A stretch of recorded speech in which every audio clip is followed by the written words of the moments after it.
반복되는 일상의 노선을 벗어나 타인의 교양에 올라타고 싶은 분들을 위해 준비했습니다. 본격 지식 생각 시선 투척 방송 개별 교양 환승센터 78회 도서편 지금 시작합니다.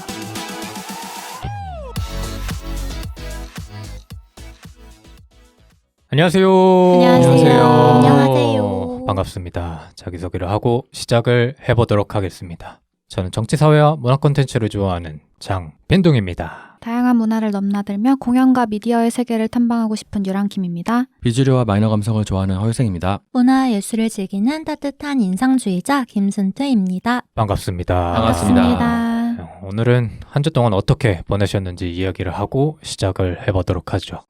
제가 먼저 할까요? 네.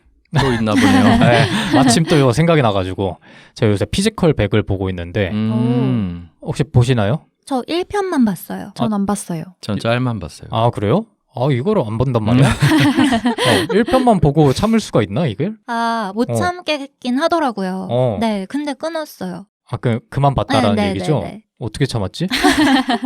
근데 진짜 재밌던데? 저는 보고 제가 웬만하면 다 요약본으로 보잖아요. 네. 근데 처음부터 끝까지 집중해서 보게 되더라고. 근데 진짜 멋있는 사람들이 많더라고. 서바이벌 형식이에요? 네, 그런데 아, 이제 몸 좋고 이제 피지컬이 뛰어난 사람들이 와서 경쟁을 하는데 네. 저는 방구석에서 누워서 이렇게 편하게 봤거든요. 네. 아, 좀 부끄럽더라고 그걸 그쵸. 보는데. 그런 의욕은 생기긴 하더라고요. 나도 운동해야 되는데 이런 생각은 아. 들더라고요. 맞아, 너무 많이 들어서 음. 일단 내일부터 하자 그러고 다시 잤는데 근데 그런 의욕을 갖고 싶은 분들한테는 진짜 안성맞춤인 콘텐츠인 것 같더라고요. 그러니까 몸들이 진짜 어마어마하세요. 정말. 그리고 추성훈 씨가 진짜 멋있게 나오고 맞아. 네. 좀 분명히 막 눈물이 나오는 장면이 아니거든요. 근데 사람들이 근원적으로 이렇게 몸을 움직이는 장면을 보고 막 협동하고 이런 장면을 보니까 막 눈물이 나더라고. 되게 감성 이렇게 사람들이 감성이 보질 않으니까 풍부하시네요. 이게 세 명이 보질 않으니까 지금 공감을 못 하고 있는데 이거 보면 진짜 울음이 나옵니다. 1화에서는 그렇게 뭐 감동적이다 맞아. 그런 게 안 이런 나와. 장면이 그런 게 안 안 나와. 나오던데. 이제 뒤편에 이제 팀전을 하면서 사람들이 그런 모습을 보니까 네. 멋있더라고. 어. 이 공감 못하는 눈빛을 보면서 이런 얘기를 하기가 어렵네. 역시 빈동님은 그 네. 자극의 역치가 높지 않습니까? 굉장히 본능적이고 아, 자극적이고 맞아. 이래야 변태적이고 이런 거 좋아합니다. 벗고 나오고 말이야. 그런 얘기까지는 안 했어요. 다 벗고 나오시던데요. 그니까 이제 사람들 자신이 있으니까 저희 같은 사람들이 가면은 이제 꽁꽁 싸면 패딩 입고 그렇죠. 두 겹으로 막. 그래서 이제 내년 여름에는 열심히 해봐야겠다라는 생각이 내년 여름이요? 올해 여름은 안 되고 내년 여름 너무 정도면 먼데요? 해볼만하지 않나라는 생각을 했던 것 같아요. 피지컬 103 나오겠네. 유생님은 뭐 어떻게 지냈어요? 저는 원래 하고 싶은 근황이 있었는데 네. 빈동님이 억지 근황을 만들어줬습니다. 맞아요. 봐요. 제가 오늘 녹음 전에 네. 근황 뭐 할 거예요 한 다음에 네. 제지하고 이거 해라라고 얘기했습니다. 네. 네. 제가 오랜만에 그 블로그를 업데이트를 많이 했습니다. 네. 제가 사실 저는 뭔가 이제 그 왁구라고 하면 안 되지. 포장지가 안 예쁘면은 뭔가 하고 싶지 않아지거든요. 네. 그래서 이제 블로그의 그 대문이나 색깔이나 이런 것들 맞추려고 엄청 오랜 시간 고민을 했어요. 네, 그래서 그거를 이제 어느 정도 지금도 뭐 썩 마음에 들진 않지만 네. 어느 정도 이제 마음에 들게까지 만든 다음에 이쯤이면 됐다 하고 나서 이제 조금씩 그 컨텐츠를 올리고 있습니다. 네, 그래서 빈동님께서 하나 올릴 때마다 굉장히 흡족해 하시면서 제가 네. 원하던 게 이거였어요. 유생님한테 바라던 거. 네. 유생님이 이런 거를 잘하세요. 그러니까 길게 콘텐츠를 만드시고 특히 네. 텍스트로 무언가를 표현하는 거를 잘하시는데 네. 그게 우리 방송에서는 잘 드러나지가 않아서 그게 항상 아쉬웠거든요. 저는 다른 모임에서 유생님의 그런 모습을 보면서 이런 것들을 청취자분들이 텍스트로 읽으시면 굉장히 재밌을 텐데라는 생각을 했었거든요. 근데 지금까지 하도 안 올리시길래 도대체 왜 안 올리시는 거냐 만들어 놓고 했는데 내가 모르던 이유가 있었어. 네. 블로그 대문을 이렇게 이쁘게 만들어야 이제 맞아요. 의욕이 생기신다 그래서 같아서 그래서 제가 그 평생 들어본 칭찬 중에 그 빈둥님께 들어본 칭찬 중에 최근에 제일 많이 들었습니다. 맞아.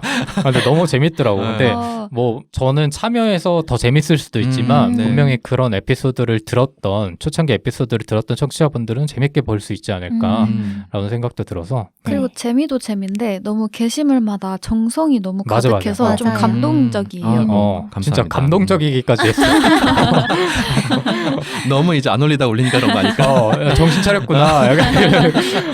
근데 제가 인스타 스토리나 아니면 게시물 통해서도 홍보를 드렸고 저희 팟빵 에피소드마다 저희가 그 설명란에 뭐 저희 인스타그램이라든지 유튜브라든지 이런 주소를 적는 칸이 있어요. 네. 거기다도 블로그를 추가해뒀으니까 혹시나 궁금하시다면 지금 듣고 계신 에피소드 그 내용을 한번 살펴보시면 유생님의 블로그로 바로 들어가실 수 있을 거예요. 네. 그래서 이 사람이 얼마나 정성을 쏟았는지 보시면 딱 이런 생각이 드실 것 같아요.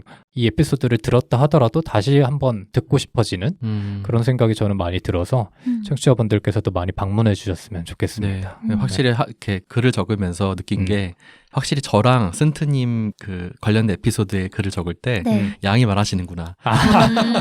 네. 그만큼 그 네. 에피소드의 내용이 많구나. 정보량이 많구나 생각했습니다. 네. 맞아. 오늘 그런 얘기를 이따 나누긴 할 건데. 그런가요? 네. 네. 두 분은 어떻게 지내셨는지. 저는 오래간만에 미술관을 추천해 드리려고 해요. 네. 바로 종로 구립 박노수 미술관인데요. 박노수 미술관은 그 박노수 화백이 실제로 거주하시던 집을 이제 미술관으로 기증하셔가지고 그 집을 그대로 활용해서 박노수 화백의 작품들이랑 그 집의 모습까지 볼 수 있는 공간이에요. 네. 그 종로에 위치해 있고 일본식 가옥과 한국식 가옥 그리고 서양식 가옥이 혼합되어 있어서 그 집을 보는 것만으로도 좀 가치가 있다고 생각이 들더라고요. 그리고 그 안에 전시되어 있는 작품들도 있는데 사실 작품의 수를 기대하고 가시면 실망하실 거예요. 그런데 박노수 화백의 작품을 전혀 보지 않으셨던 분들이라면 가서 살펴보고 오시면 좋지 않을까라는 생각이 들고요. 네. 그 집 자체가 워낙 훌륭하고 뒤에 집에 딸린 동산도 있어요. 집에 동산도 딸려 있고 정원도 잘 꾸며져 있고 해서 지금은 조금 황량한 느낌이 드는데 이제 꽃피는 봄이나 아니면 여름이나 이런 때 가시면 조금 더 그 분위기를 잘 느끼고 오실 수 있지 않을까라고 생각이 들더라고요. 이 박노수 화백은 배우 이민정 씨의 외할아버지세요. 이민정 씨? 네. 이병헌 씨 네. 아내분? 네. 그래서 되게 부유하셨구나. 맞아. 그런 얘기 라는 많았어. 생각이 데뷔할 때. 들더라고요. 네. 그래서 이런 집에 살고 싶다라는 그래서 추천하는 겁니까? 그런 생각을 했는데 그래서 바로 그 호갱노노 켰어요. 그 집값 보려고. 근데 상당해? 어마어마하더라고요. 그래서 안 되겠다. 부럽습니다. 다녀오셨어요? 네네. 더 내려왔습니다. 네, 유랑님도. 저는 오랜만에 날씨가 풀려서 캠핑을 갔다 왔어요. 캠핑은 아닌데 잘 날씨까지는 아닌 것 같아서 오랜만에 트럭에다가 오토바이랑 뭐 이것저것 챙겨가지고 라면 끓여 먹고 그냥 바이크 타고 이렇게 하고 왔습니다. 트럭도 본인이 운전하나요? 제 트럭은 아니지만 그건 친구가 아니고. 이제 1톤 트럭이 있어요. 보통 1톤 트럭에 있는 친구가 있어요? 그 화물차 있잖아요. 네. 그래서 보통 거기에 이제 바이크 싣고 다니거든요. 음. 그래서 거기서 거기 위에 테이블 이렇게 만들어가지고 네. 라면 끓여 먹고 아주 좋은 시간을 보냈어요. 도대체 어떤 삶을 사시고 계신 거죠? 1톤 트럭에 있는 친구는 제 나이 때는 보통 없거든요. 그러니까요. 신기한 일주일을 보내셨군요. 네. 뭐 누구는 집값을 알아보고 블로그를 쓰고 저는 피지컬 백을 받고 유랑님은 캠핑을 하고 오시고 이렇게 저희는 일주일을 보냈습니다. 네. 오늘은 도서편의 두 번째 시간인데 제가 준비했습니다. 네. 오늘 조금 난감한 주제일 수도 있습니다. 왜냐하면 저희는 말하기에 관해서 얘기할 작정이기 때문에 네. 말하기에 대해 얘기를 말로 하는 거는 좀 민망한 일일 수 있거든요. 네. 왜냐하면 그런 얘기를 하는 저희의 말하기를 청취자분들이 들으면서 판단을 하게 되기 때문에 네.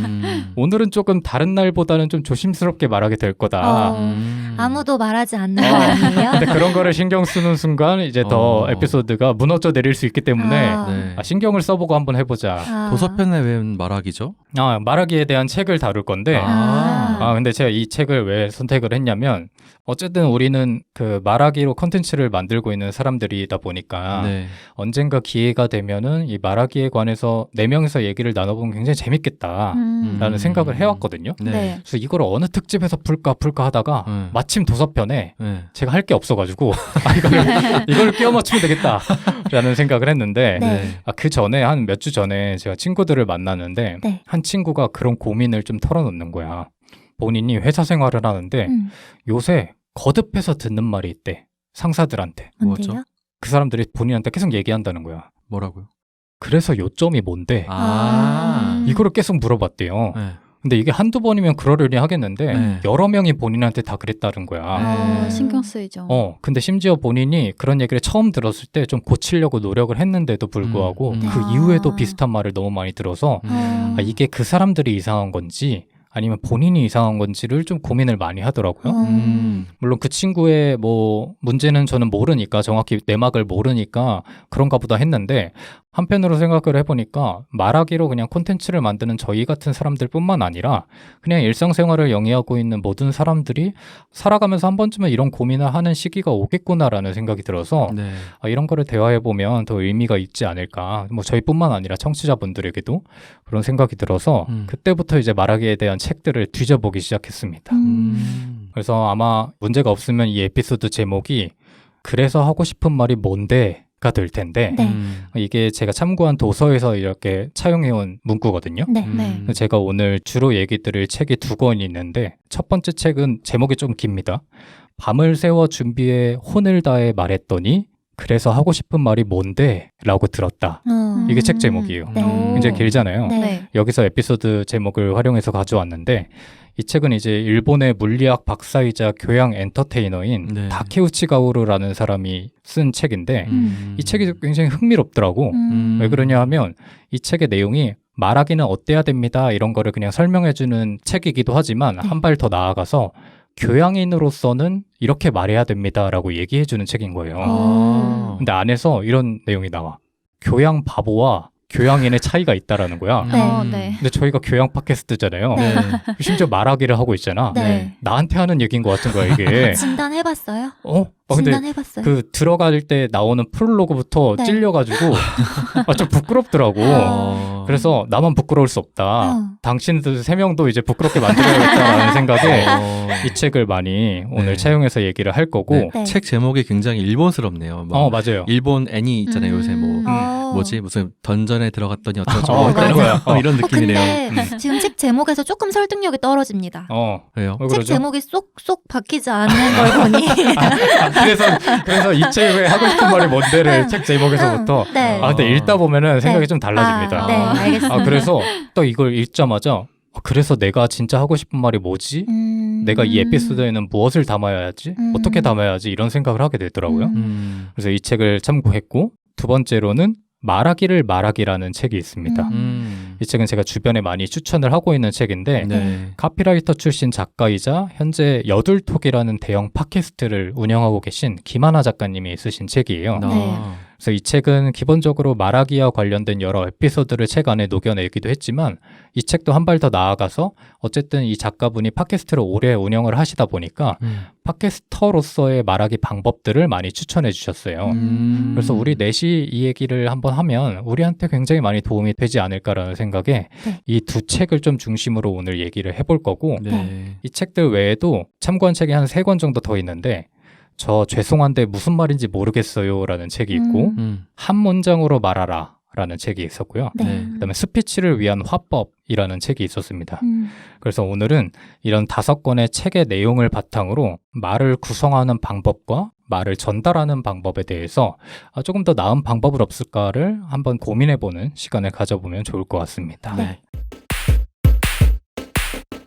그래서 먼저 질문을 드리고 시작을 할 건데 뭐 저희는 팟캐스트를 하고 있어서 말하는 행위에 대한 고민은 자연스럽게 하게 되지만 팟캐스트를 하기 전에는 혹시 말하기에 대한 고민을 했던 기억이 있어요?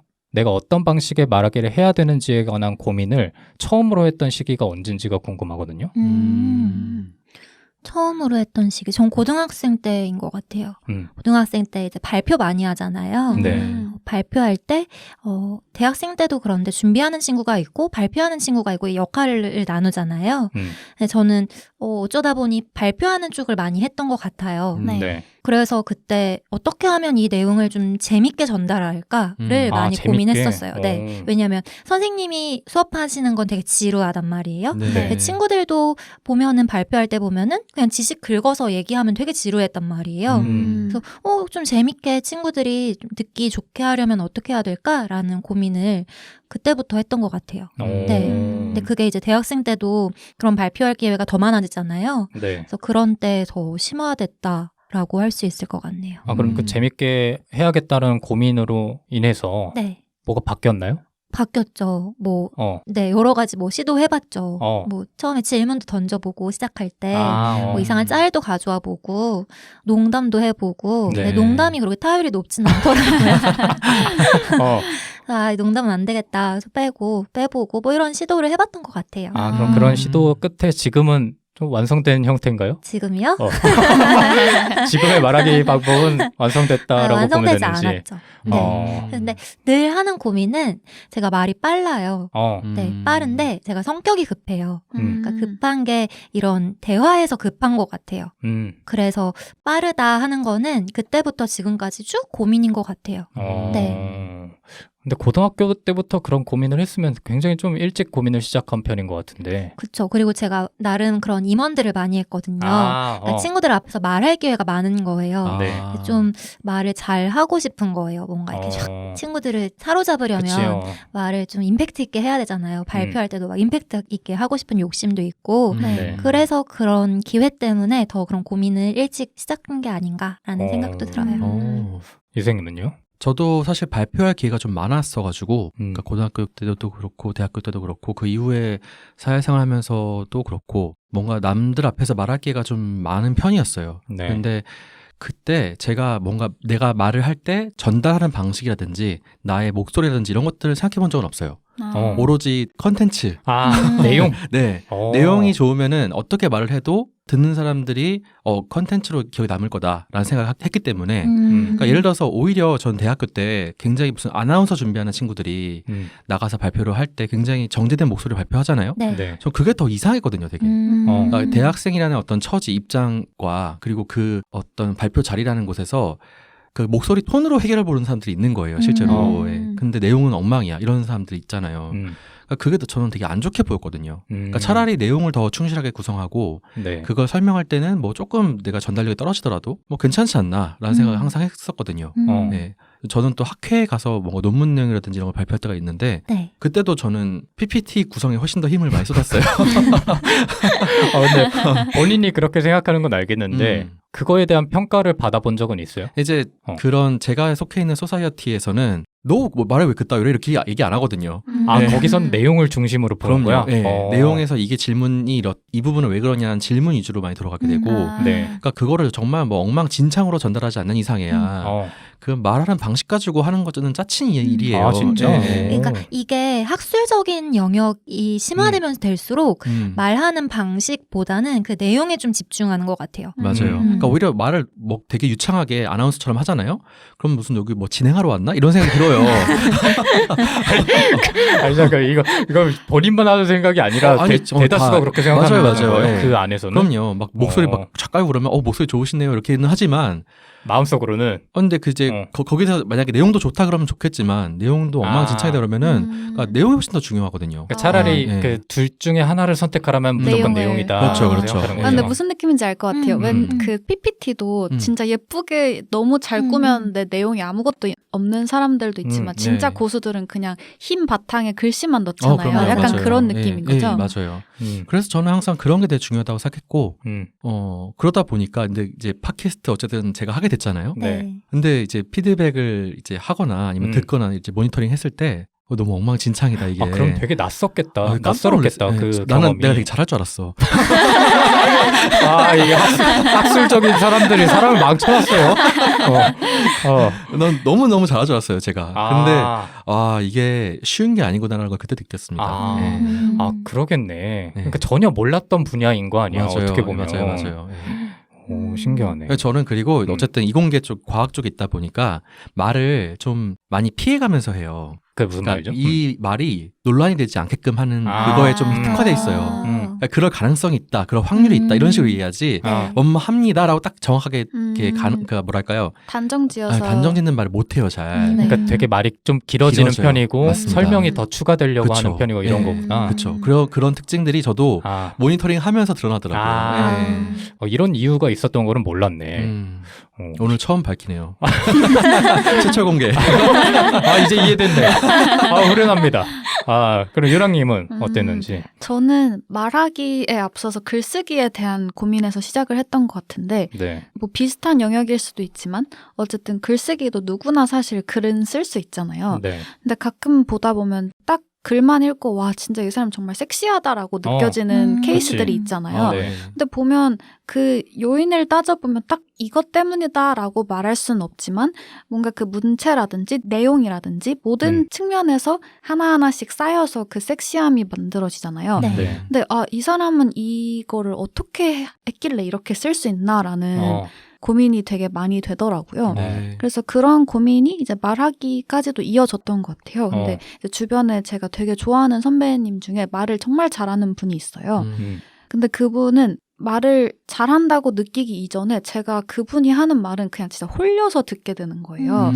그래서 내용도 그렇고 화법도 그렇고 뭔가가 있기 때문에 내가 저렇게 홀려서 듣고 그 말하는 게 되게 섹시하다고 느껴질 거 아니에요. 네. 그러면서 그냥 그 글쓰기에 대한 고민이 조금 확장이 돼서 말하기나 글쓰기나 다 누구나 다 하는 건데 왜 이 사람이 했을 때 더 깔끔하고 멋있게 전달이 되지라는 그치요. 고민을 좀 했던 것 같아요. 근데 이게 되게 사람들이 많이 느끼는 감정인데, 그래서 그 사람은 왜 무슨 이유로 말을 잘하는 것처럼 느껴지는 거지를 고민하게 되면 잘 안 떠올라. 맞아요. 왜냐면 우리는 이런 거에 대한 교육을 받아본 적이 없거든요. 맞아요. 단순히 그냥 말을 잘한다라는 느낌으로만 알지 네. 정확히 저 사람이 어떤 훈련을 해왔고 어떤 이유로 내 귀에 그렇게 들리는 건지 알기가 쉽지가 않거든요. 네. 그래서 마침 오늘 이런 얘기를 하게 될 겁니다. 네. 알려주시나요? 제가 알려주진 않고 네. 아까 그 말했던 그 긴 책 제목의 네. 저자랑 네. 그 김하나 작가님이 알려주셨길래 네. 제가 지금부터 얘기를 해볼 건데 네. 그 전에 그러면 간단하게 고민을 같이 해보면 더 좋을 것 같아요. 잠깐 얘기가 방금 나왔는데 네. 살면서 자기가 바라본 유명인 중에 이 사람은 진짜 말을 잘하더라 라고 생각되는 사람을 한번 얘기해 보면서 그 이유를 함께 고민해 보면 어느 정도의 방향이 잡히지 않을까 해서 혹시 누가 떠올라요? 이런 얘기를 하면 말 잘하는 사람 했을 때 저는 정준희 교수님. 예전에 네. 팬이라고 밝혔던 네네. 옛날에 저널리즘 토크쇼 J부터 지금 네. 해시태그라는 프로그램도 하고 계신데 네. 말씀이 정말 유려하세요. 네, 말씀이 이렇게 다다다다 하시는데 그게 다 귀에 들어오고 문장이 굉장히 그 스무스하게 잘 이어지시면서도 네. 고급 단어를 되게 잘 활용하세요. 그러니까 사람이 듣기에 저 사람 배운 사람이네. 먹물 좀 가방끈줄 기네. 이것도 결국 콘텐츠적인 거 아닙니까?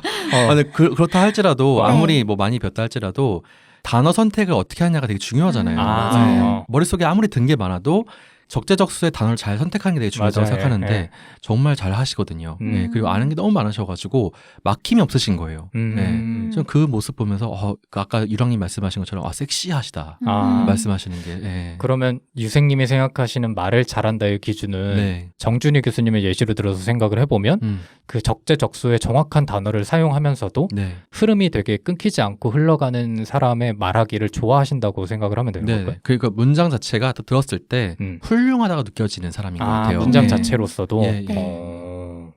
이게 사람마다 기준이 조금씩 다 다르더라고. 제가 사전에 다른 사람들이랑 얘기를 해봤을 때도 너 말 잘한다의 기준이 뭐야? 그리고 너가 생각하는 말을 잘하는 사람이 누구야를 물어보면 네. 사람마다 다 다르게 생각을 하는 거예요. 그래서 이것도 되게 재밌더라고요. 순투님은 누가 떠올라요? 저는 저에게 있어서 말 잘한다의 기준은 설득력이 있다도 있을 수 있잖아요. 그런데 네. 설득력이 있게 말하는 건 쉽게 느껴지는 편이고요. 정말 말을 잘하는 사람은 이 감정이나 기분의 묘사를 잘하는 사람이라고 생각이 돼요. 그래서 김이나 작사가님 말하시는 거 보면 네. 정말 그 감정을 잘 표현하시거든요. 감정을 그려지게 표현하세요. 맞아. 네. 그래서 듣는 이로 하여금 저런 감정을 표현하고 계시는 거구나. 나도 그런 감정인데.가 느껴지게 표현을 하시는 거예요. 네. 그래서 김이나 작사가님 말하시는 거 보면 나도 저렇게 말하고 싶다라는 생각이 들고 그 말이 자세히 들여다보면 하나하나 약간 카피 같기도 하고요. 그러니까 광고 문구 같기도 하고요. 네. 그리고 그거 하나를 떼서 책 제목으로 삼고 싶기도 하고 그런 느낌이 드는데 그런 힘도 그런 연습을 꾸준히 해오신 게 아닌가라는 생각이 들더라고요. 그리고 맞아. 말씀하시는 그 목소리 자체도 배를 써서 말씀하시는 느낌이에요. 제가 느낄 복식으로. 때는. 네, 그래서 말씀하실 때도 저런 연습을 하셨겠다라는 생각이 들더라고요. 네. 마치 작사하듯이 말씀하세요. 가사처럼. 맞아요. 네. 그러니까 이게 맞아요. 뭐 예를 들어서 너 첫사랑을 처음 볼 때 느낌이 어땠어? 라고 누가 물어보면 누군가는 그러니까 똑같은 설렘의 그 감정이라고 하더라도 설렜어. 이렇게 끝나는 사람이 있고 맞아요. 뭐 심장이 튀어나올 것처럼 두근거렸어. 뭐 이런 식으로 더 구체적으로 표현하는 사람이 있잖아요. 근데 아주 이거는- 상투적이네요. 나는 대단한 거 기대했는데. 아 그래요? 방금 생각한 거라 미안합니다. 누구죠? 김이나 작사님? 네. 김이나 작사님의 작사님. 예시를 따로 찾아보시는 게 네. 이거 좋지 않을까 생각하는데 하여튼 이렇게 길면서도 되게 유창한 표현을 정확하게 표현하시는 맞아요. 분들이 계시죠. 네. 특히나 이렇게 여러 팟캐스트를 들어보다 보면 그 그려지듯이 잘 표현을 못하는 패널들이 있는 반면 맞아요. 이거를 정말 그려지듯이 표현하는 사람이 있단 말이죠. 맞아요. 그러니까 가끔씩 음. 좋다라는 표현할 때 너무 좋았어요. 이런 말만 되풀이하는 사람들이 있어요. 맞아. 그럼 너무 피곤하거든요. 들으면. 네. 근데 찔린다. 저희 얘기 아니니까 저 찔리는데요. 이게 들으시면서 청취자분들이 네 얘기잖아 라고 생각하실 수도 있는데 그렇죠. 근데 그런 게 아니라 그냥 좋다라는 말도 굉장히 다양하게 맞아요. 비유적으로 뭐 상징적으로 할 수 있는 거니까. 네. 유랑님은 그러면 유랑님이 생각하는 말을 잘한다의 기준은 제 누굴까요? 기준에서는 제가 생각했을 때 말을 잘한다는 거는 전 또 메마른 사람이다 보니까 뭔가 이렇게 기교가 있거나 네. 너무 유려하게 말하는 것보다 군더더기 없는 게 좋더라고요. 그냥 담백하고 네. 군더더기 없는 게 좋더라고요. 정말 건조하시네요. 근데 이렇게 느끼는 분들이 굉장히 많으셔. 저도 그렇고 사실. 네, 그래서 그냥 딜리버리적인 측면에서도 불필요한 뭐 이런 거 안 한다든지 네. 그러니까 전달 측면에서도 그렇고 내용적인 측면에서도 그냥 과하지 않고 딱 담백하게 하고 싶은 말을 전달하는 걸 좋아해요. 그래서 그런 기준으로 생각했을 때 뭐 유명인은 아니지만 전 이렇게 아까 그 선배 나오는 거 알죠? 전 빈둥님이 이런 측면에서 진짜 딱 군도 뭐예요? 둘이 지금 짰어요? 제가 사실 심었죠? 지금? 유랑님을 스파입니다, 심어놨거든요. 생각도 못했다 진짜. 이 사람이 나를 먹이려고 저 악플이 달리는 소리가 나타나는 것 같은데. 아무튼 네, 그래서 저는 그런 군더더기 없는 말 화법을 좋아해요. 근데 저도 그런 화법을 좋아하다 보니까 저는 TV를 볼 때 그런 거를 좀 유심히 보거든요. 그래서 네. 유랑님 말투가 좋으신가요? 서로 한 번씩 도와주는 거죠, 이렇게. 근데 요새 그런 측면에서 가장 눈에 띄는 사람은 사실 주호민 씨예요. 제가 주호민 씨를 되게 좋아하는데 정말 그냥 필요한 말만 하시고 그리고 이분의 장점 중에 하나는 상대와의 소통이 되게 매끄럽게 돼. 누구를 만나든지. 근데 그런 소통을 잘한다는 거는 그 사람의 감정을 공감하고 이해해주고 내 감정을 표현하고 이런 것도 물론 중요하겠지만 네. 그런 수단이 될 수 있는 말하기가 기본적으로 전제가 되어야 가능한 거거든요. 네. 그래서 뭐 예를 들어서 주호민 씨가 누군가를 인터뷰할 때는 그 사람의 이야기를 계속 들어주면서 이 사람의 핵심을 짚어주는 질문을 건네거나 네. 아니면 이 사람이 진짜 하고 싶은 이야기를 끌어내주거나 이런 식의 노력을 하는 걸 보면서 이 사람은 진짜 말하기를 잘하는 사람이다. 그리고 보면은 가끔씩 그런 대화를 하면서 결과적으로 계속 본인 얘기를 하게 되는 사람이 있어요. 그리고 계속 설명을 하게 된다거나 근데 그런 부분에서 이 사람은 부담이 없는 사람처럼 느껴져서 진짜 요새 보면서 이 사람의 말하기를 배우고 싶다. 정말 본받을 만하다라고 많이 느꼈던 것 같아요.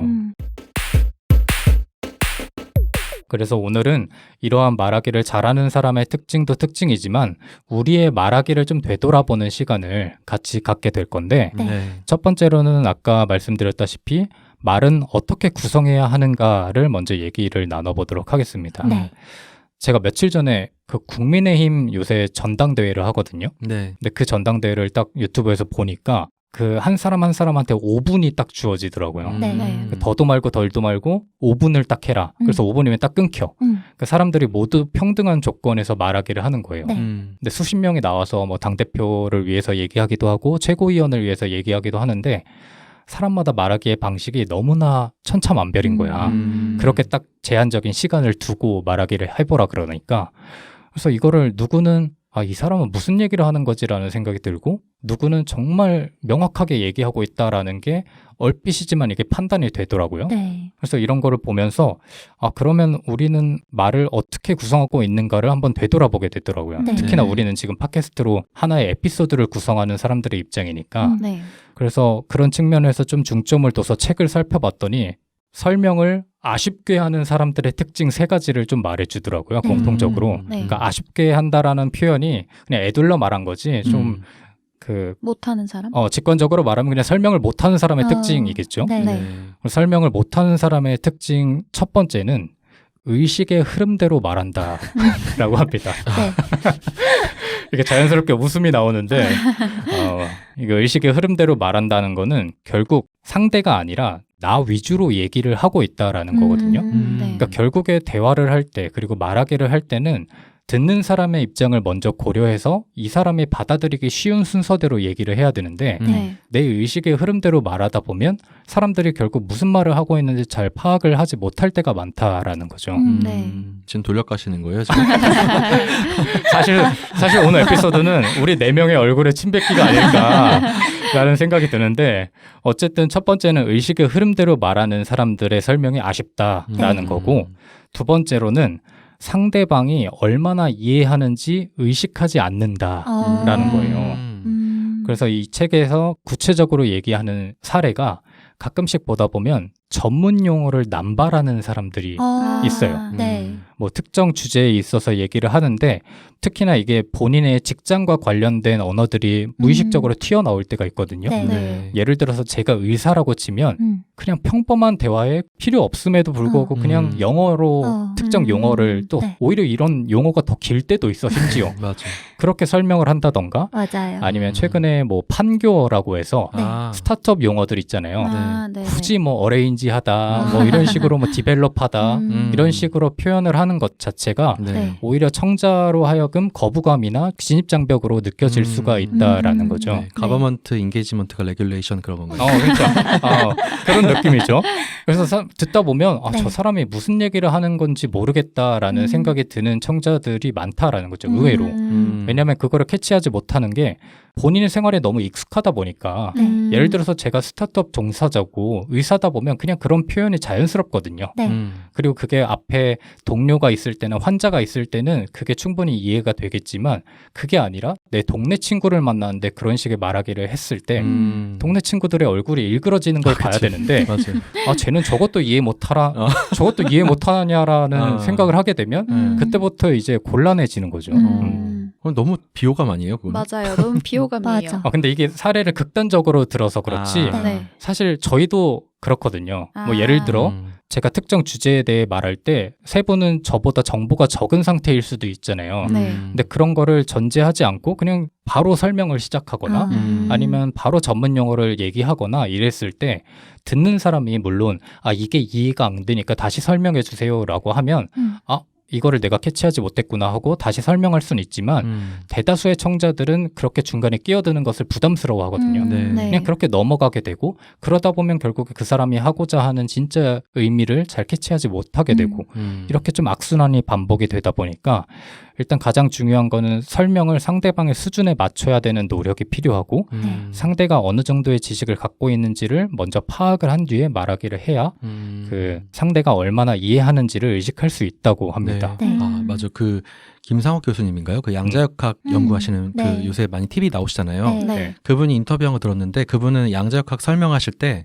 초등학교, 중학교, 고등학교, 일반 뭐 대학원생 그리고 일반 대중 이 버전을 다 갖고 계시대요. 네. 정말 말씀 잘하시는 분들은 내공이 그런 쪽으로 많이 발달해 있으시구나 생각이 들어요. 진짜로. 근데 이게 가끔 이런 얘기를 하면 좀 오해할 수 있는 부분이 있는데 예를 들어서 이러한 설명이 정말 그냥 쉬운 단어만 쓰면 되는 거라고 생각하는 분들이 계세요. 네. 근데 이 책들에서 말하는 거는 단순히 쉬운 단어가 문제가 아니라 상대방이 이해하기 쉬운 단어들을 써라라는 거죠. 네네. 그러니까 뭐 예를 들어서 정말 기초적인 언어들을 써서 모든 거를 설명을 해야 된다 이런 얘기가 아니라 만약에 내 앞에 나보다 전문적으로 뛰어난 사람이 있으면 그 사람에 맞춰서 전문 용어를 써도 되는 거고 그렇죠. 근데 저희 같은 경우는 사실 청취자분들이 불특정 다수잖아요. 네. 그러다 보니까 최대한 더 쉽게 표현해야 되는 의무는 있는 거죠. 네네. 그리고 세 번째로는 무엇을 말하고 싶은지 알 수 없는 사람들을 좀 아쉬운 설명이라고 표현을 합니다. 좀 구체적으로 말하자면 말은 잘해. 네. 근데 남는 게 없어. 라는 거죠. 네. 빈둥님 아니야? 아닙니까? 저는 당신 세 명이라고 생각했는데 하나만 하는 얘기 많이 하셨잖아요. 모두가 다 서로를 그렇게 생각하고 있다라는 거야. 그래서 이 책에서 말하는 거는 무엇을 말하고 싶은지 일단 정리하고 나서 설명을 하라라는 거죠. 근데 그것보다 중요한 거는 어디서부터 어디까지 얘기할지를 설정을 해야 된다라는 거예요. 네네. 근데 이거를 설정을 하지 않게 되면 처음부터 끝까지 그냥 다 얘기하는 거야. 그러다 보니까 그 사람이 말이 많아지고 청자들이 개입할 여지를 주지 않으니까 결국에는 청자들의 이해를 돕지 못하게 되는 거죠. 그래서 우리도 보면은 저희끼리 회의를 조금 그래도 많이 하잖아요. 네. 근데 그럴 때 항상 나오는 얘기가 그거 아닙니까? 너무 혼자 하려고 하지 말고 맞아, 네. 맞아요. 여유를 두고 다른 패널들이나 청취자분들한테 이렇게 틈을 주고 이해할 수 있는 시간을 주자. 이런 얘기를 하는데 쉽지가 않아 이게. 맞아요. 그렇죠. 다들 경험해봐서 알지 않습니까? 맞습니다. 그래서 이런 얘기를 총 3가지 정도로 하는데 그 제가 참고한 책 중에 하나인 한 문장으로 말하라라는 책의 첫 페이지를 펼치게 되면 네. 이런 문구가 나옵니다. 당신에게는 덜어낼 용기가 있습니까? 라고 물어보는 거야. 근데 펼치자마자 찔려가지고 덮었어. 이 새끼가 이러면서 덮고 싶었는데 너무 찔리더라고. 그래서 이렇게 의식의 흐름대로 말하고 상대방이 얼마나 이해했는지 의식하지 않고 그 다음에 무엇을 말하고 싶은지 본인마저 알지 못하는 그런 설명의 특징들을 조금 한 번씩 되돌아보면 결국에는 이 당신에게는 덜어낼 용기가 있습니까? 라는 한 문장으로 저한테는 요약돼서 느껴지는 것 같더라고요. 네. 그래서 사실상 우리에게 정말 도움이 되는 말이 아닌가라는 맞네요. 생각을 많이 했고 특히나 저희는 1시간 뭐 10분, 20분이라는 한정된 시간 안에 그 주제를 담아야 되잖아요. 네. 네. 그러다 보니까 사람이 욕심이 생길 수밖에 없는 것 같아. 맞아요. 근데 그럴 때마다 이 당신에게는 덜어낼 용기가 있습니까? 라는 한 문장을 좀 기억하면 좋지 않을까라는 생각을 좀 해봤습니다. 오, 네. 그래서 말은 어떻게 구성해야 하는가에 대한 얘기를 조금 나눠봤는데 사실 말을 어떻게 구성할 것인지 아무리 치밀하게 준비를 해도 네. 이거를 잘 전달하지 못하면 아무런 소용이 없잖아요. 그렇죠. 그래서 2번째 파트에서는 말을 어떻게 전달해야 하는가를 좀 같이 얘기를 나눠보도록 하겠습니다. 네. 뭐 본인이 각자 이제 말을 전달할 때 혹시 가장 신경 써서 준비하는 거는 무엇인지가 좀 궁금하더라고요. 뭐 예를 들어서 말의 크기가 될 수도 있고 네. 강약이 될 수도 있고 네. 속도가 될 수도 있고 네. 뭐 문장의 호응이 될 수도 있고 아니면 말 중간중간에 뭐 이런 간투사라고 하는데 네. 이런 것들이 들어가지 않게끔 의식적으로 노력하는 사람들도 있을 것 같은데 네. 혹시 본인 각각은 무엇을 가장 중점에 두고 연습을 하는 편인지 말씀해 주시면 좋을 것 같습니다. 이게 일반적인 대화에서 말씀하시는 거예요? 아니면 뭔가 불특정 다수를 대상으로 두고 말할 때를 말씀하시는 거예요? 둘 다인 것 같아요.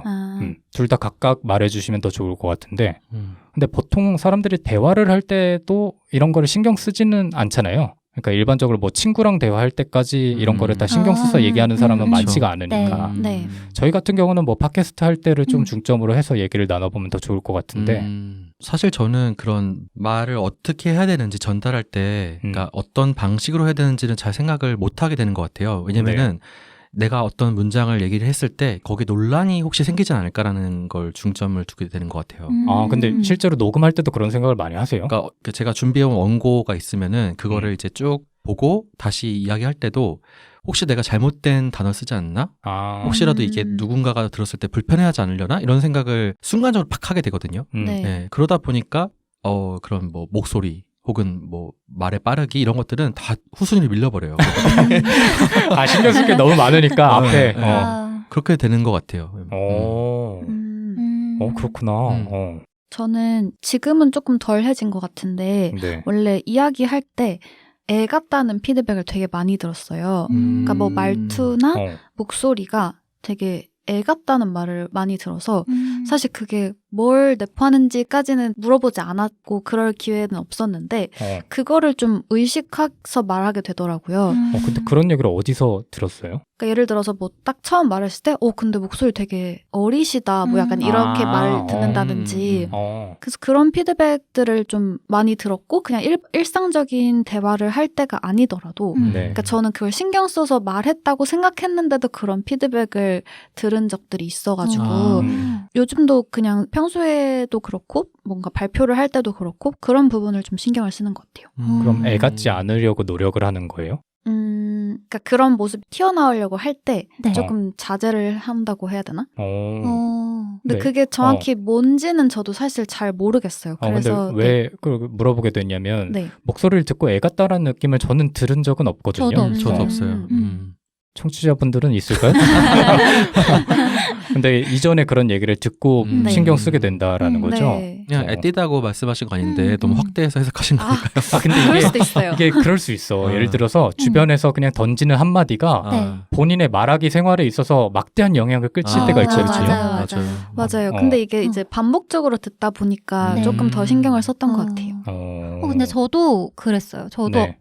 더 어릴 때 목소리가 되게 애기 같다라고 말을 많이 했는데 그 이유를 전 알겠는 거예요. 제 목소리에서 어떤 부분이 아기 같은지가 알겠어서 네. 고등학생 때 심했어요. 고등학생 때 심해가지고 막 그런 거 있잖아요. 막 괜히 막 애교 부린다 그러고 애기 같은 그런 약간 그게 너무 스트레스인 거예요. 근데 어느 날 감기에 걸렸는데 친구들이 감기 걸리니까 목소리가 되게 좋다는 거예요. 애기 같잖아.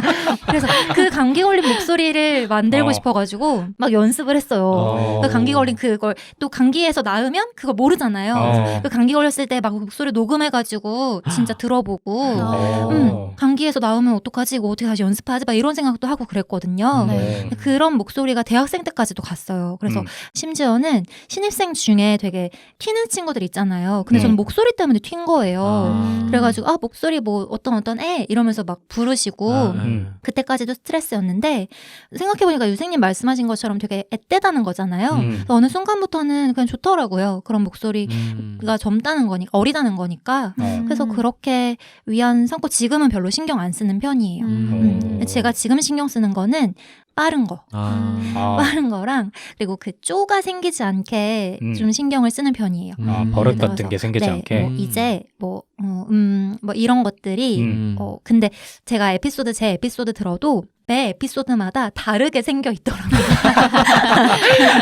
그게 꼬여서 시작을 하면 그게 에피소드 끝까지 가게 되거든. 그러니까 하나를 듣고 그 녹음 전에 듣고 이거 하지 말아야지 하면은 다른 거라고 있더라고요. 그래서 이런 게 있구나 이런 생각이 들고 근데 또 하나 신경 쓰는 게 저는 리듬을 좀 주려고 하는 편인 것 같아요. 말할 때 높낮이를 좀 주려고 의식적으로 노력하는 편이에요.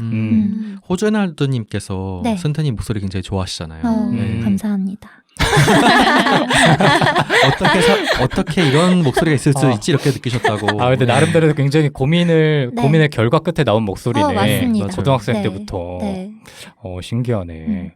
근데 제 생각보다 고민을 많이 안 하시는 것 같아요. 빈동님은 뭐 고민하는 게 있어요? 생각보다 많이 하실 줄 알았는데 저는 빈동님? 편집을 하다 보니까 오히려 고민을 많이 하게 된 것 같은데 사실 저는 군대에서 이런 고민을 많이 했었어요.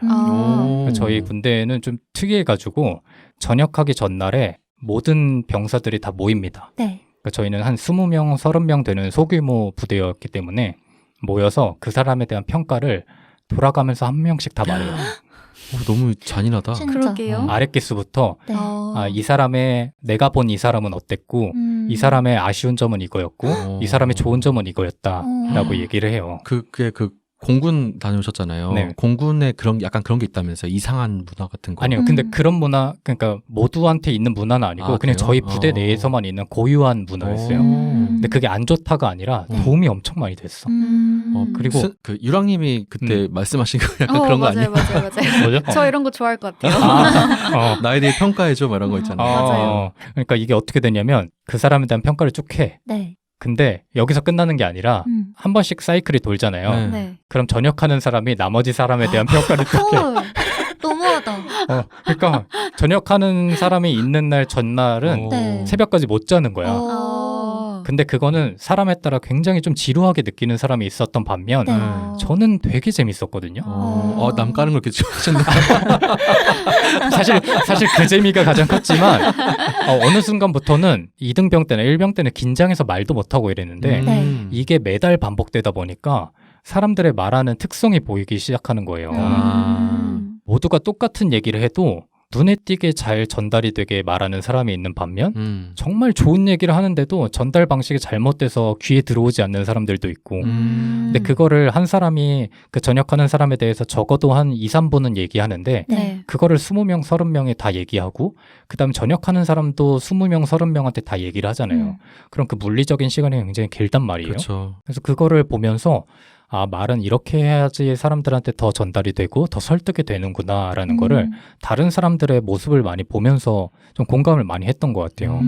그래서 저는 오히려 유생님이 초반부나 중간에 말씀하신 그런 컨텐츠에 집중해야 된다라는 그런 얘기보다 오히려 저는 전달하는 방식에 좀 신경을 더 많이 쓰면서 살아왔던 것 같고 그러다 보니까 상대적으로 알맹이가 없는 얘기들을 할 때도 있었던 게 아닐까라는 생각도 드는데 사실 팟캐스트를 하는 우리한테는 두 가지 다 필요한 거겠죠. 그쵸, 그쵸. 그러니까 동일한 느낌으로 고민을 해야 되는데 사람에 따라 좀 이 비중이 나뉘어서 고민을 하고 있는 것 같아서 오늘 이 비중을 맞춰가는 작업을 하면 더 좋지 않을까라는 생각도 들었습니다. 네.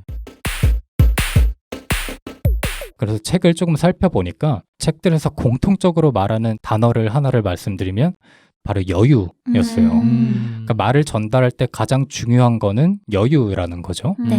근데 이게 단순히 뭐 내 입장에서의 여유 그리고 듣는 사람 입장에서의 여유 이게 아니라 둘한테 모두 여유가 중요하다라는 거예요. 네. 이걸 조금 구체적으로 얘기를 해보면 먼저 청자 입장에서의 여유가 왜 필요하냐면 말을 이제 글과 비교하게 되면 말은 실시간으로 듣는 사람한테 주입이 되거든요. 네. 그러니까 글은 읽으면서 조금 그 받아들이는 사람이 시간을 가지고 읽을 수도 있고 좀 더 고민을 할 수도 있는데 말은 그게 아니라는 거죠. 그렇죠. 그냥 그 사람이 말하는 대로 내 귀에 들어오고 이게 뇌로 인식이 되다 보니까 이게 다다다다다다다 이렇게 얘기를 하게 되면 청자 입장에서는 과부하가 오게 되는 거예요. 근데 다다다다다 이야기하면은 되게 똑똑해 보이는 효과가 있긴 한데. 그러니까 그거를 누군가는 똑똑해 보인다고 생각을 하지만 네. 누군가는 저 사람은 진짜 말을 배려를 안 한다라고 생각을 할 수도 있는 거죠. 근데 제가 생각할 때 아무래도 유생님은 말을 했을 때 말을 다다다다 했을 때 똑똑하다고 느끼는 사람들이 주변에 많으셨던 것 같아요. 그렇긴 해요. 그런 환경이었던 것 같고 근데 저는 상대적으로 반대였거든요. 말을 다다다다다 하는 사람들은 굉장히 배려 없다고 느끼는 사람들이 제 주변에 많았고 저는 제압하려고 막 다다다다 해요. 끼어들지 못하게 상대방을 제압하려고 뭐 그런 의도가 있다면 네. 예를 들어서 내가 조교야 그러면 이렇게 다다다다 해도 되지. 네. 그리고 좀 선생님인데 좀 억압적인 분위기를 만들어야 돼. 이렇게 해도 되는데 만에 하나 내가 학생들을 가르쳐야 되는 입장인데 그렇게 한다라고 하면 컴플레인 들어오죠. 그렇죠. 다음 달에 이제 신청하는 학생의 그 수가 확 줄 수도 있다라는 거죠. 그래서 이거를 청자 입장에서 고려를 했을 때는 상대방이 충분하게 이해할 수 있는 시간적인 여유를 줘야 된다라는 거죠.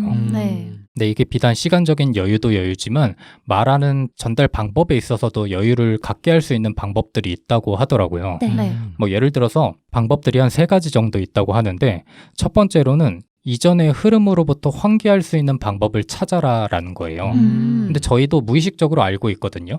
뭐 저희가 에피소드를 구성하다 보면 중간중간에 뭐 질문을 던지거나 퀴즈를 내거나 아니면 예시를 들거나 아니면 나만의 에피소드를 설명해 주거나 이런 식으로 그 전의 내용을 뒤바꾸거나 뒷받침해주는 새로운 시도들을 많이 한단 말이죠. 그렇게 시도를 했을 때 듣는 사람들이 조금 더 구체적으로 그 이야기에 몰입할 수 있게끔 하는 효과가 일어난다라는 거죠. 네. 그리고 두 번째로는 접속사를 활용하라는 얘기를 많이 합니다. 그러니까 다음에 나올 얘기를 넌지시 얘기를 먼저 해주는 거죠. 네. 예를 들면 뭐 이런 거죠. 제가 예를 들면을 말하고 예시를 말하게 되면 예를 들면만 들어도 사람들은 다음에 예시가 나오겠구나 하고 준비를 하게 되는 거죠. 그리고 그러나라고 하면 이전 내용과는 반대되는 내용이 나오겠구나. 그래서라고 하면 이어지겠구나. 라고 사람들이 듣는 사람의 입장에서 자연스럽게 추측을 하고 설명에 집중을 할 수가 있다라는 거죠. 그 정준희 교수님이 이른바라는 그 단어를 많이 쓰시거든요. 네. 그럼 그거는 이제 앞에 있는 내용을 정리한 어떤 뭔가 전문 용어라든지 함축적 용어가 나온다는 뜻이잖아요. 네. 근데 그 이른바라는 단어 너무 섹시한 거예요. 뭔지 알 것 같아요. 앞으로 이제 유생님 이른바를 쓰시면 섹시하고 싶어 보이는구나 라고 생각하면 되는 거죠. 말할 때는 사실 잘 못하겠고 네. 글 쓸 때는 전 이른바라는 말을 그래서 쓰기 시작했어요. 네. 그래서 이게 글에서는 접속사를 쓰는 게 굉장히 쉬워요. 네. 근데 말에서는 접속사를 쓰는 게 은근히 어려워. 맞아. 그리고 사람이 여유가 없다 보면 다른 접속사를 쓰게 돼. 음. 예를 들어 그러나라고 해버렸는데 다음에서 이어지는 내용이 나와버린다거나 이를테면이라고 했는데 뭐 이상한 내용이 나온다던가 맞아. 이런 경우가 많기 때문에 네. 이런 부분에서 상대한테 듣는 사람한테 여유를 줘야 본인의 말의 설득력이 높아진다라는 거죠. 그게 제가 팟캐스트를 하면서 요새 많이 느끼게 되거든요. 음. 그러니까 그 시사평론 하시는 분들이 그런 접속사를 많이 쓰시는데 네. 네. 가끔 그 접속사 뒤에 그 접속사가 맞지 않는 말을 막 하시면은 그렇게 불편한 거예요. 아, 요즘에는. 그치. 옛날에 전혀 안 그랬거든요. 어. 네. 이게 뭔가 팟캐스트 병이 걸린 것 같다. 약간 이런 느낌이 듭니다 요즘에. 네. 그래서 제가 생각할 때는 청취자분들도 이제 실시간으로 들으시면서 너 이거 접속사 잘못됐다라고 하고 알려주시면 저희가 좀 반면교사로 삼을 수 있지 않을까라는 맞아요. 생각도 드는데 세 번째로는 접속사의 활용과도 좀 이어지는 부분인데 포즈라고 하죠. 그러니까 멈추는 행위를 적극적으로 활용해야 된다라고 합니다. 예를 들어서 앞에 말한 접속사를 좀 이어서 얘기를 해보면 그런데 라고 잠깐 쉬고 얘기를 하는 경우랑 그런데 말이야 내가 어쩌고저쩌고 이렇게 바로 얘기를 하는 거는 접속사를 잘 활용하지 못하는 결과로 이어지게 되거든요. 네. 그렇죠. 그러니까 접속사를 쓰게 되면 그 다음에 잠깐의 여유를 둠으로써 이런 내용이 오겠구나라는 거를 잠깐 알려주는 시간이 필요하다라는 거죠. 네. 근데 여유를 잘못 두면 포즈를 잘못 두면 오히려 망칠 수 있다는 생각이 드는 게 그런 거 있잖아요. 아니 그쵸. 그래서 막 약간 이렇게 되지 않고 적절한 곳에서 포즈를 줄 수 있는 말하기를 해야 되는 것 같아요. 그래서 책에서 말하는 포즈는 그 음절과 음절 중간의 포즈가 아니라 다시 시작되기 전에 포즈를 얘기하는 것 같아요. 그래서 뭐 내용이 새로운 내용으로 오기 전에 잠깐의 멈춤을 가진다거나 아니면 내가 강조하고 싶은 부분이 있을 때 그 전에 잠깐 멈춘다거나 그리고 저희 같은 팟캐스트를 하게 되면 또 그런 게 있거든요. 뭐 다 같이 웃고 떠들 때 갑자기 이야기를 하게 되는 경우가 있어요. 네. 그러니까 나머지 패널들이 웃고 떠드는 와중에 내가 다음 이야기를 시작하게 되면 청취하시는 분들한테는 그게 잘 들어오지가 않거든요. 근데 그런 부분도 상대방이 충분히 감정을 느낄 수 있을 때까지 잠깐 기다려주는 행위가 필요하다라는 거죠.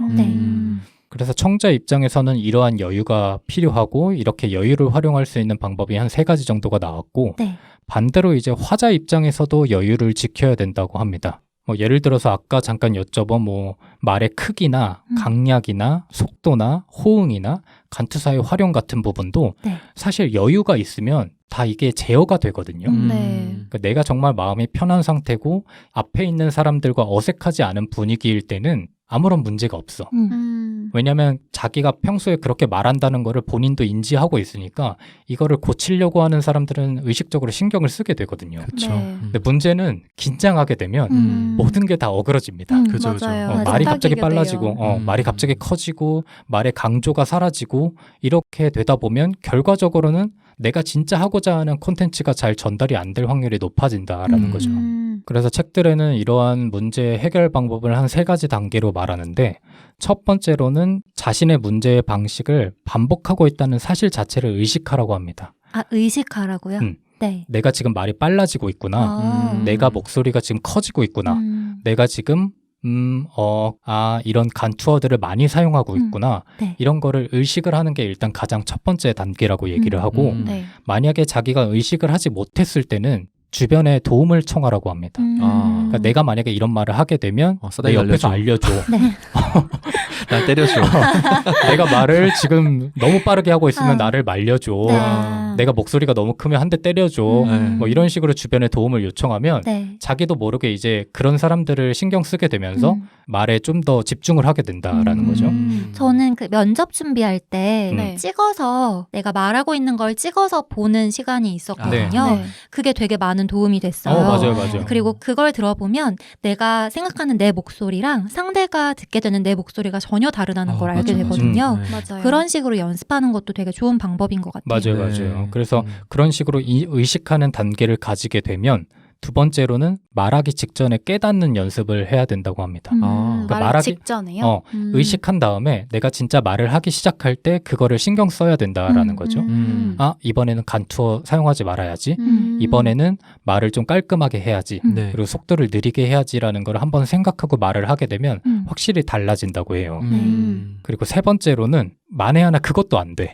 네. 그것도 안 되면 그 다음에 잠깐 쉬어가는 타이밍을 가지라고 말합니다. 네. 아무리 시간이 얼마 없고 사람들이 나를 바라보고 있다고 해도 잠깐의 텀을 갖고 여유를 가진 다음에 말을 하게 되면 그게 도움이 많이 된다고 해요. 네. 이게 왜 필요하다고 말하냐면 듣는 사람의 입장에서는 그 말하는 사람의 잠깐의 멈춤이 크게 신경 쓰이지 않는다고 얘기를 많이 하거든요. 그리고 본인이 생각할 때는 이 잠깐의 멈춤이 엄청 길어 보이지만 막상 듣는 사람 입장에서는 별거 아니라고 생각을 하게 된다라는 거죠. 근데 그거랑 반대로 본인의 입장에서는 그 잠깐의 멈춤이 엄청나게 도움이 되고 효과적으로 발휘할 수 있다라는 얘기를 저자들이 많이 합니다.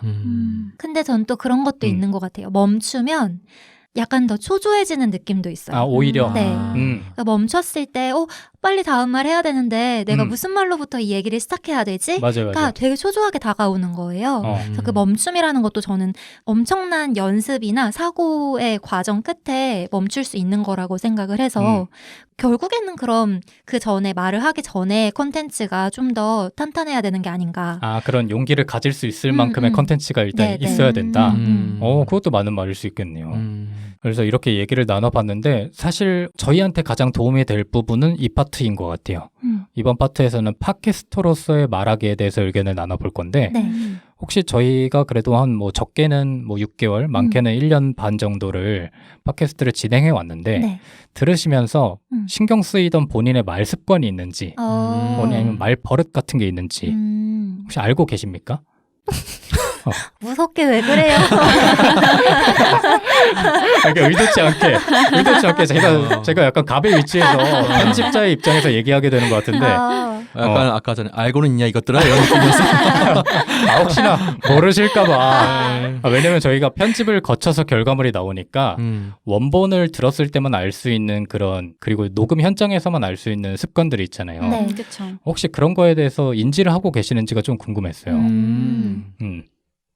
근데 이게 자칫하면 얘기를 하고 나면 네. 그 다음 에피소드들부터는 네. 청취자분들이 다 그것만 말하고 있기 때문에 오히려 거슬리실 수도 있을 것 맞아, 같은데요. 그걸 말을 조금 조심해야 되는데 넘어갈까요 그냥? 용기 있게 제가 말해보겠습니다. 네. 저는 사실 비염을 되게 오래 심하게 앓았어요. 네네. 그래서 호흡이 좀 짧은 편이에요. 그래서 이 짧은 호흡 안에 내가 말하고자 하는 걸 다 넣으려면은 빨리 말해야 된다는 강박관념이 있어요. 네. 그래서 나도 모르는 사이에 굉장히 빠르게 얘기를 해요. 한 단어나 한 어구 있잖아요. 네네. 이거를 나도 그렇게 말하고 싶지 않은데 다다다다다 얘기해버리는 그런 어조라고 해야 되나? 쪼가 있어요, 조금. 예. 저는 그거 되게 고치고 싶은데도 이게 쉽지가 않더라고요.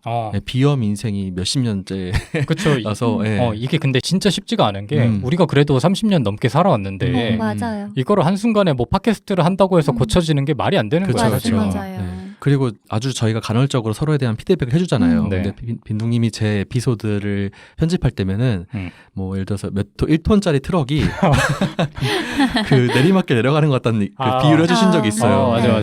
그러니까 약간 제가 뭔가 재밌는 얘기를 할 때가 된다면은 그러니까 아드레날린이 막 나옵니다. 뿜뿜해요. 그래서 흥분된 상태에서 얘기하다 보니까 좀 그런 것 같은데 저도 모니터링 해봤을 때 다른 패널의 그 에피소드에서 제가 굉장히 안정된 모습을 보이고 상대적으로 덜 즐거울 때 제 거 할 때는 그렇게 제가 막 흥분해 맞아, 있더라고요. 맞아. 예, 좀 그런 특징이 있는 것 같네요. 이게 의도치 않게 좀 핑계 타임이 되는 것 같습니다. 설명을 좀 해명하는 해명의 시간이 될 것 같은데 네. 저도 사실 초창기 에피소드 들어보면 굉장히 건방지거든요. 띠껍죠. 맞아, 못 듣겠어요. 저는 저 때문에 못 듣겠는 게 아니라 빈둥님 때문에 못 듣겠어요. 근데 저도 평생을 30년을 그렇게 살아왔는데 30년 넘게 살아왔는데 30년 넘게 띠껍게 얘기하셨네요. 태어났을 때부터 띠껍게 얘기했는데 심지어 저는 주변의 피드백을 받기 전까지 인지하지 못하고 있었어요. 내가 띠껍게 얘기한다는 걸. 그래서 많이 반성을 했습니다. 또 두 분의 해명을 들어야 되는데 애석하게도 시간이 많이 없습니다. 그래요? 그런가요? 많이 없기 때문에 두 분 좋아하시는데요? 근데 이게 확실히 뭐 네. 유튜브 같은 거는 어쨌든 시각적인 거랑 같이 보잖아요. 그러니까 말 습관보다도 좀 시각적인 거에 분산이 되다 보니까 맞아요. 말 습관이나 뭐 그런 버릇들이 조금 덜 부각되는 것 같은데 네. 팟캐스트는 진짜 오로지 목소리만 전달되다 보니까 아, 맞아요. 그런 부분들이 더 부각돼서 더 도드라져 보이는 것 같아요. 네. 맞아요, 맞아요. 그래서, 실제로 네. 그 머레비언의 법칙이라고 사람이 그 말에 대한 인식을 할 때 뭐 청각적인 정보가 몇 프로고 시각적인 정보가 몇 프로다 이런 연구 결과가 있거든요. 네. 거기서 시각적인 결과가 55%인가 뭐 이 정도가 돼요. 그러니까 절대적인 거를 차지하거든요. 네. 그러니까 막상 사람들이 얘기할 때 언어적인 표현보다 비언어적인 요소들이 더 영향을 많이 미친다는 거예요. 근데 그거를 반대로 생각해 보면 시각적인 정보가 제한되어 있는 팟캐스트에서는 나머지 청각적인 정보가 실제로 대화하는 것보다 훨씬 더 민감하게 들릴 수 있다라는 얘기잖아요. 그쵸. 네. 그래서 평소에 우리가 친구들하고 대화할 때는 아무런 문제가 되지 않았던 부분도 팟캐스트 녹음할 때는 문제가 돼. 그래서 유생님도 친구들하고 얘기할 때는 굉장히 안정적인 승합차일 수 있어. 여기에서만 1톤 트럭이 될 수도 있다라는 거죠. 저도 마찬가지고. 그쵸. 사실은 저는 밖에서도 건방지다는 얘기를 많이 듣긴 했지만 뭐 어쨌든 뭐 네. 그런 효과가 있기 때문에 네. 뭐 그러는 것 같은데 그 제가 참고했던 김하나 작가님의 말하기라는 책에 보면 네. 본인이 팟캐스트를 진행하면서 주의했던 한 6가지 정도가 나와요. 네. 그거를 빠르게 얘기를 해주고 마무리를 할 텐데 네. 첫 번째로는 불필요하게 반복되는 접속사나 부사가 있는지를 고민했다고 해요. 뭐 예를 들어서 그러니까 이제 사실 이런 것들을 적재적소에 사용하면 모르겠는데 자기도 모르게 반복적으로 사용하는 경우가 있었다라는 거죠. 네. 네. 두 번째로는 속도가 너무 빨라져서 여백이 없지는 않은지 반대로 너무 그 여백이 많아서 처지지는 않는지 이런 거를 고민하셨다고 하고 네. 세 번째로는 호흡이나 웃음소리가 거슬릴 때는 없는지 이것도 듣는 사람 입장에서 굉장히 중요하거든요. 아, 맞아요, 네. 맞아요. 네 번째로는 나도 모르게 볼륨이 너무 커지지는 않았는지 다섯 번째는 다섯 번째 얘기하려고 하니까 좀 웃긴데 사이사이에 넣는 내 같은 추임새형 대답이 너무 많거나 너무 많거나 적지는 않은지 알아서 빼주세요. 방금 추임새를 듣자마자 이 얘기를 하니까 좀 웃었는데 그리고 여섯 번째는 아까 유생님이 잠깐 말씀해 주셨던 건데 어휘를 다양하게 활용하지 못해서 단어나 구절을 반복하지는 않은지 그래서 본인은 이 6가지를 의식적으로 노력을 하면서 팟캐스트를 진행해 오셨다고 해요. 네. 그래서 우리도 최소한 이 6가지는 좀 지키면서 노력을 해야 되지 않나라는 생각을 책을 보면서 했거든요. 네. 일단 저부터가 안 되고 있으니까 맞아요. 많이 반성을 하게 됐는데 네. 아주 다행히도 이런 거를 어떻게 하면 해결할 수 있는지도 얘기해 주십니다. 네. 최대한 말하기를 객관적으로 바라보라고 말씀을 하세요. 네. 네. 그러면서 아까 스ን트님이 말씀하셨던 녹화나 녹음을 통해서 본인의 말하기를 바라보는 게 일단 가장 좋고 네. 네. 그 다음에 내가 정말 롤모델로 삼고 싶은 사람의 말하기를 그대로 따라해 보는 게 좋다고 합니다. 쉐도잉이라고 하죠. 보통 네. 영어 학습할 때 이렇게 많이 하는데 네. 그거를 일반적인 말하기에서도 활용해 보면 좋다고 말씀을 하시고 한 발 더 나아가서 내가 녹음했던 나의 말하기를 전사라고 하는데 듣고 필사를 해보라고 합니다. 그러니까 내가 어떻게 얘기하고 있는지를 들어본 다음에 텍스트화 시켜보면 내가 얼마나 불필요한 말을 많이 하고 있는지가 인지가 된다고 해요. 네. 네. 그래서 이런 연습을 많이 했을 때 내 말하기를 객관적으로 바라볼 수 있다라고 막 얘기를 합니다. 네. 그래서 제가 볼 때는 저희도 객관적으로 바라봐야 되지만 청취자분들이 많이 도와주셨으면 좋겠어요. 맞아요, 맞아요. 이런 게 맞아요. 조금 신경이 쓰인다. 뭐 비단 저희 팟캐스트뿐만 아니라 이 에피소드에 뭐 다른 팟캐스트를 들었는데 이런 부분이 신경이 많이 쓰였습니다라고 말씀을 해주시면 저희 넷이서 머리를 맞대고 말하기에 대한 연습을 조금 더 할 수 있지 않을까라는 네. 생각도 해봤습니다. 언급된 패널을 맹비난하는 걸로. 특정 한 명에 좀 몰두될까봐 특정 활동에 집중되면 안 될 텐데 조금 가능하면 좀 나눠서 얘기를 많이 해주셨으면 좋겠습니다. 네. 근데 저희 꾸준히 연습하고 있잖아요. 아, 예, 맞아요, 맞아요. 저희가 맞습니다. 최근 들어서 부쩍 더 연습을 하고 있기 때문에 네네. 예, 그래서 시간이 좀 다 돼가지고 마지막으로 우리는 말하기에 왜 신경을 써야 되는지를 얘기해보고 끝내려고 했는데 밖에서 나오랍니다. 예, 그래서 오늘 에피소드를 어떻게 들었는지만 간단히 얘기를 들어보고 에피소드를 마치도록 하겠습니다. 네, 한 번씩 얘기를 해주시죠. 안 그래도 저는 모니터링을 하면서 반성을 되게 많이 하던 참이었는데 되게 도움이 되는 에피소드였어서 너무 좋았습니다.